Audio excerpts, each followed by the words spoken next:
آپ کو معلوم ہے قرآن میں 2 دفعہ کہا گیا یوم یفر المرء من اخیہ وامہ وابیہ وصاحبتہ وبنیہ، جس دن بھاگے گا انسان اپنے بھائی سے بھی اور اپنی ماں سے بھی اور اپنے باپ سے بھی اور اپنی بیوی سے بھی اور اپنی اولاد سے بھی۔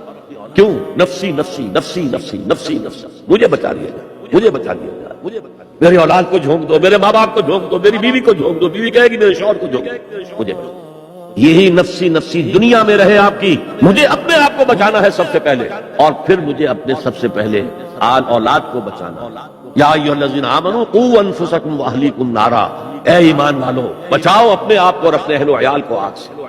یہ کام جو ہے آپ کریں اور سمجھ لیں، نہ بیٹا کام آئے گا، نہ جورو کام آئے گی، نہ باپ کام آئے گا، نہ ماں کام آئے گا، تمہارا اپنا عمل۔ اگر تم اس راستے پر چلے، اپنی ہمت کے مطابق چلتے رہے تو اللہ تعالیٰ کے عفو درگزر کے مستحق ہوں گے، اور وہی اصل کامیابی ہے۔ ذالک ھو الفوز العظیم، اصل بڑی کامیابی وہی۔